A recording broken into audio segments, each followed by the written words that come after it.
MIM को तोड़ा है, क्या उस राजद को माफ करोगे? नहीं करोगे तो अब सुन लो, सबने दिया है हमको चोट, सबने दिया है हमको चोट, सबने दिया है हमको चोट। बहुत हुई हाशिया बर्दारी, बहुत ही झंडा बर्दारी, बहुत ही झंडा बर्दारी, सबने दिया है हमको चोट। इस वक्त बिहार में जिसकी हालत सबसे बड़ी खराब है, इसको ये फिक्र है कि कारवा का क्या हुआ। हर कोई लड़ रहा है कि सरदार को, बिहार के बेईमान राजनेता, उसको बिहार के जनता की फिक्र नहीं है, बल्कि हर किसी को अपनी कुर्सी की फिक्र है कि हम कुर्सी कैसे पाए। लेकिन मैं समझता हूं कि बिहार की सारी पार्टियां अपने दल में एक मुख्यमंत्री का उम्मीदवार रखती है और अपने जीते हुए और हारे हुए लोगों को मंत्री बनाने का सपना देखती है, अपने कार्यकर्ताओं को ठेकेदार और रंगदार बनाना चाहती है। और मैं समझता हूं एक ही पार्टी बिहार में है, दलितों की, शोषितों की, पिछड़ों की और अकलियतों की, जो बिहार में सत्ता सुख की प्राप्ति नहीं बल्कि बिहार के जनता के हक और हुकूक की लड़ाई लड़ रही है, जिसका नाम है भाईजान। और ये लड़ाई सिर्फ बिहार में नहीं बल्कि पूरे देश के स्तर पर आज जिस जमामर्दी के साथ, जिस बेबाकी और बेखौफी के साथ बैरिस्टर असदुद्दीन अवैसी लड़ रहे हैं, मैं नहीं समझता हूं कि देश का दूसरा नेता इतनी जुर्रतमंदी के साथ और इतनी साफ और पाकीज़ा नीयत के साथ सियासत कर रहा है। हमारा मुतालबा क्या है? हमारा मुतालबा ये है कि बिहार की सरकार में जो लोग बैठे हुए हैं, ये लोग अपने आप को समाजवाद का नारा देकर सत्ता प्राप्त करते हैं और अपने आप को बड़े समाजवादी कहते हैं। लेकिन कहाँ है इनका समाजवाद? वही मुट्ठी भर अग्री पंक्ति के लोग, वही मुट्ठी भर बड़े लोग, वही मुट्ठी भर सत्ता से करीब लोगों के बाल बच्चों को नौकरी मिल रही है, उनकी आमदनी बढ़ रही है, उनकी सुख सुविधाएं बढ़ रही हैं, वो देश के तमाम तर शहरों में फ्लैट खरीद रहे हैं। लेकिन बिहार की 80% जनता जो गांव में रहती है और शहरों की झुग्गी झोपड़ियों में रहती है, उनके बच्चों की तालीमी सूरत हाल क्या है देखने की जरूरत है। सरकार कहती है कि गुलाबी ईंटों से हमने स्कूल के घर बना दिए, हमने साइकिल दे दी, हमने पोशाक दे दी, लेकिन इस नादान सरकार को ये मालूम नहीं है कि स्कूल और शिक्षा दीवारों का नाम नहीं है, पोशाक और साइकिल का नाम नहीं है। शिक्षा तो नाम है, शिक्षक के जरिए से उस ज्ञान का जो बच्चों के सीनों में मुंतकिल किया जाता है। इसने शायद कहानी नहीं पढ़ी होगी कि जब शांति निकेतन की स्थापना की थी टैगोर ने, कोई झोपड़ी भी नहीं थी, लेकिन संसार का सबसे बड़ा स्कूल था जहाँ दरख्त के छावनी में संस्कार बच्चों को दिया जाता था और टीचर बच्चों को पढ़ाया करते थे। आज गरीबों को उन तमाम तर भूल भुलैयों में फंसा दिया गया है और उनके बच्चों को अनपढ़ और जाहिल रखने की पूरी साजिश की गई है। और साइकिल और पोशाक के पैसों को अगर जोड़ लें, 4000 साइकिल के और पोशाक के 600 रुपए, तो 5000 की रकम इनको मिल पाती है। लेकिन ईमानदारी से बोलो और गवाही दो कि गरीब से गरीब और रिक्शा ठेला चालक भी अपने बच्चों को कोचिंग में पढ़ाने के लिए हर महीने में 1000 से 2000 रुपए खर्च करता है और 20 से 25,000 रुपए उनका कोचिंग में लगता है।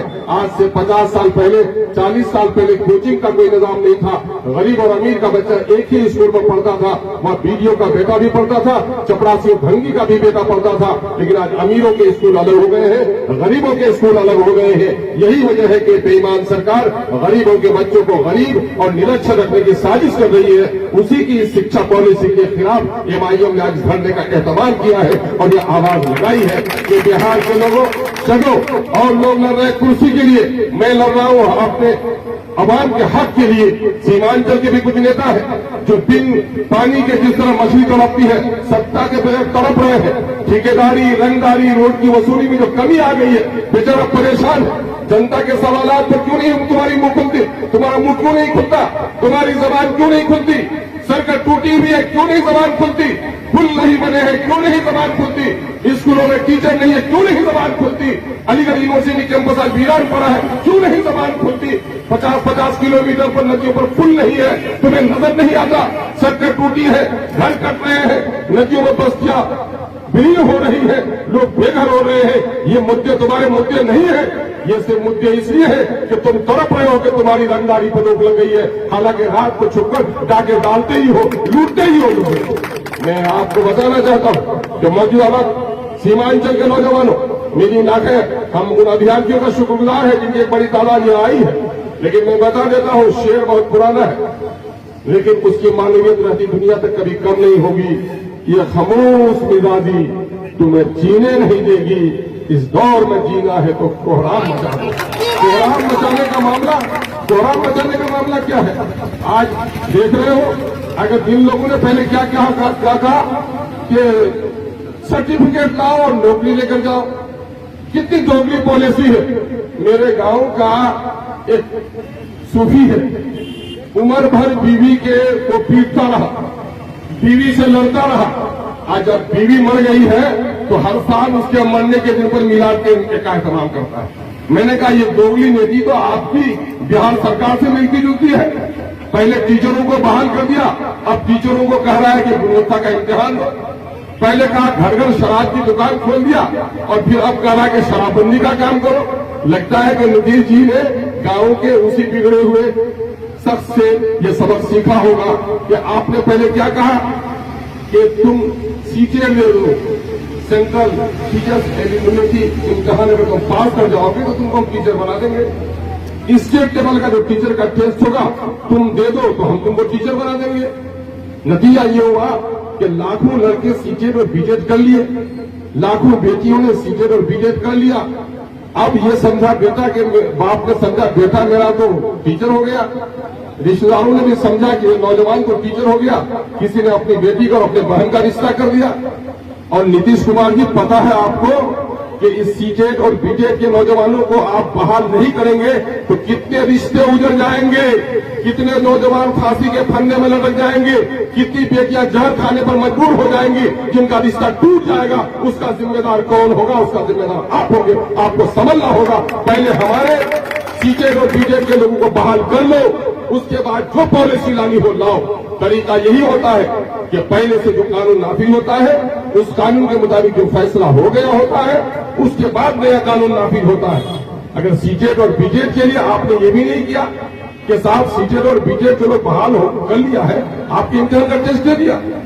आप आईएएस, बीपीएससी, यूपीएससी और बीपीएससी दो बड़े इम्तिहान हैं, एक केंद्र राष्ट्रीय स्तर पर, एक राज्य स्तर पर। मैं कहता हूं कि क्या आज से 10 साल पहले जो यूपीएससी का इम्तिहान पास किया है उसकी बुनियाद पर जो आज डीएम बना है, एसपी बना है, क्या आज वो इम्तिहान दे सकते हैं? आज इम्तिहान देगा तो पास कर पाएंगे? मैं तो खुद माननीय मुख्यमंत्री जी को कहता हूं कि माननीय मुख्यमंत्री जी, आपने इंजीनियरिंग का इम्तिहान पास किया है, ईमानदारी से बोलिए क्या आज आपको इंजीनियरिंग के इम्तिहान में बैठा दिया जाए, कोई एक सब्जेक्ट भी आप पास कर सकते हैं क्या? तो एक सब्जेक्ट आप पास नहीं कर सकते। तो आप ये बताइए कि 10 साल, 12 साल, 15 साल जिन्होंने पढ़ाया है, पढ़ाने में गुणवत्ता आ गई है। यूपीएससी का इम्तिहान जिन्होंने आज से 10 साल पहले पास किया है वो आज प्रतियोगिता का इम्तिहान पास नहीं कर सकता। लेकिन मैं समझता हूं कि शासन प्रशासन चलाने में उस अफसर की बड़ी सलाहियत बढ़ गई होगी। आज हमारा टीचर एक कंपटीशन का इम्तिहान पास नहीं कर सकता, लेकिन पढ़ाने के सिलसिले में जो गुणवत्ता उनका आई है, जो तरबियत देने का सलीका उसमें पैदा हुआ है, तालीम की नफ्सियात और बच्चों को पढ़ाने का जो सलीका उनका आया है, क्या ये आज इम्तिहान लेकर उनको आप हटा देना चाहते हैं और इस सारी कुर्बानियों को आप खत्म कर देना चाहते हैं? इसलिए हम आपसे मुतालबा करते हैं कि आप डोमिसाइल को नाफिज कीजिए और उसके सबील निकालिए कि क्या तरीका हो सकता है जिसके जरिए से डोमिसाइल नाफिज हो जाए और हमारे बच्चों की, हमारे अभ्यर्थियों की पहले बहाली हो जाए। ये काम आपको करना होगा, ये काम आपको करना चाहिए, वरना नहीं तो आप बिहार के नौजवानों के साथ धोखे का काम कर रहे हैं। और नौजवान रीढ़ की हड्डी नहीं, इनकलाब की चिंगारी है, और ये इनकलाब की चिंगारी अगर सोना बन जाए तो फिर आप कहीं के नहीं रहिएगा। या मैं आपको इंतबाह करना चाहता हूं। मैं इस वक्त ये भी कहना चाहता हूं कि बिहार में दूसरी सरकारी जबान उर्दू है और मादरी जबान है एक बड़ी आबादी।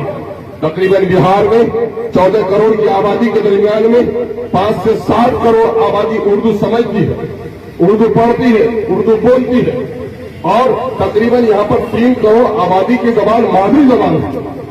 और देश का आइन और दस्तूर ये कहता है कि प्राइमरी एजुकेशन उसकी मातृ जबान में दी जाए। अगर प्राइमरी एजुकेशन अगर हम फर्ज करें कि 5वीं दर्जे तक भी अगर हमारे बच्चों को उर्दू में तालीम देंगे तो सारे टीचर उर्दू के चाहिए, रियाजी के टीचर उर्दू के चाहिए, समाजियात के टीचर उर्दू के चाहिए। अगर ये निस्बत से अगर टीचर की बहाली करेंगे तो कम अज कम 2 से 2.5 लाख टीचर बहाल करने पड़ेंगे सिर्फ उर्दू के नाम पर। उर्दू के नाम पर आप प्राइमरी एजुकेशन का एहतमाम नहीं करते हो और उर्दू सिर्फ एक सब्जेक्ट पढ़ा रहे हो और उस पर भी तकरीबन 80,000 उर्दू की जगह खाली पड़ी हुई है और आज 1,70,000